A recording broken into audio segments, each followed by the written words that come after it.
Hey, good morning. For those of you who don't know me, I'm Darren from Inspired Homes Marbella. I've come down to San Pedro today to meet Marc Elliott, who is the owner and founder of Fluent Finance Abroad. Hello Darren. Fluent Finance Abroad is a whole of market independent mortgage consultancy. We established Fluent Finance Abroad in 2006, so we've been going for nearly 2 decades. And our main focus is to have access to as many different lending solutions. So we have a whole network of different lenders, and to understand the market conditions to help our clients make the right choices and make the right decisions when looking at investing in Spanish property and using a Spanish mortgage to do so as leverage. Okay. Fluent Finance Abroad is fully regulated by the Bank of Spain. Regulation came in 2019, and we were one of the first companies to embrace that and to get the license from the Bank of Spain. Every person that works in our business, there's 16 of us, has an internal requirement to actually pass the regulatory exam, so every single person that operates here is fully qualified as well. Okay, on to mortgages stroke financing. How are the banks lending at the moment?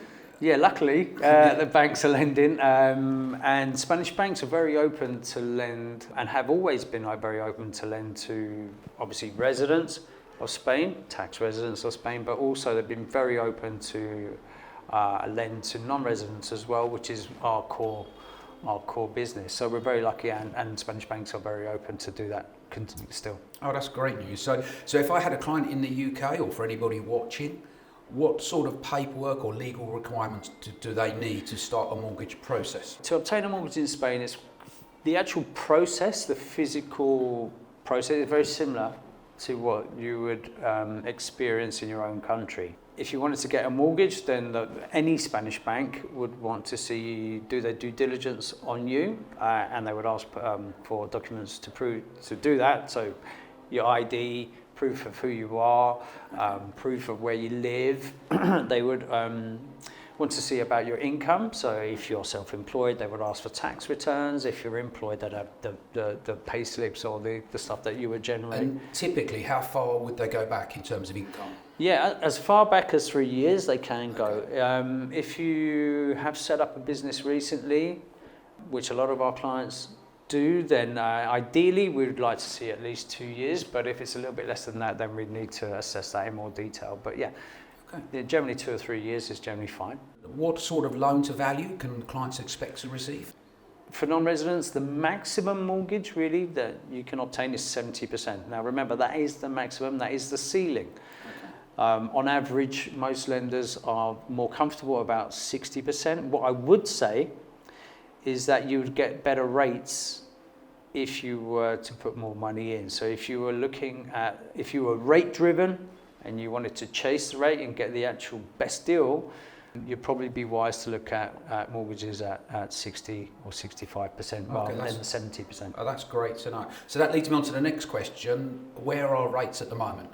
Can you have some examples of anything you've done recently? Yeah, sure. So we're in March 2024. So last month we had a pretty good month. We've noticed that rates in general, the upward pressure is coming down. But so just to give you an example, so 3 general deals that we got approved last month. A pretty decent one for a box standard type of profile at 70%. We got a 3.3 fixed for 5 years, and then after that it was a floating rate at Euribor plus 0.95. We also got a very nice deal as well at fixed for 2 years at 2.5, which is pretty good. Yeah. But at the star of the show last month was a 25-year fixed for non-resident at 2.85, which, considering Euribor at the moment is at 3.73, that's an incredible rate and very interesting for our non-resident mortgage clients. Yeah, that's phenomenal, Mark. So I think the main takeaway message from this meeting is that the banks are still lending, there's plenty of liquidity in the market, and rates are super competitive at the moment, probably compared to UK, US and other areas Yeah, definitely. Of Europe. So yeah, I that's mean, fantastic. the Spanish banks are very competitive between themselves, so they're very hungry for this type of business. It's good business for them. One thing I would suggest, though, is that the process of getting a mortgage in Spain generally takes a bit longer than you would maybe expect. Okay, well that actually led me on to my last question. When would you advise clients to contact you during the buying process? We always advise clients to get informed as soon as they start thinking about buying a property in Spain. The process So does. before they've even started looking at properties? I would suggest so. Is optimal. Yeah. Do the homework on the money side of things first.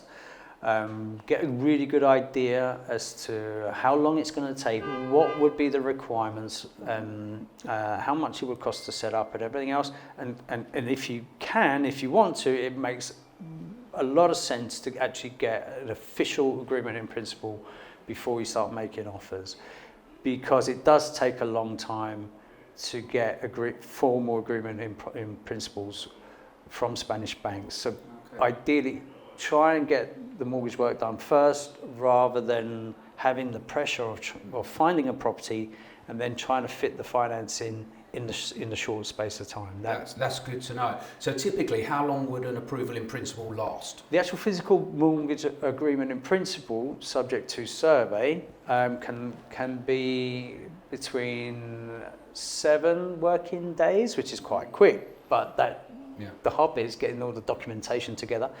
But in general, you're looking at about 2 to 3 weeks before you get a number of different offers. So you have the luxury of choosing. And then once we have the approval, Yeah. how long is that valid for though? How long do the clients get to find a property? Generally 2 to 3 months. Okay, so plenty of time to Plenty make of an offer if they're looking simultaneously, working both things together. Exactly. Yeah. Yeah. Excellent. Well, look, thank you very much for your time, Mark. I hope we've answered all your questions. And please, if you need any more information, see the links below. Thank you very much, Mark. Thanks, Darren. Pleasure.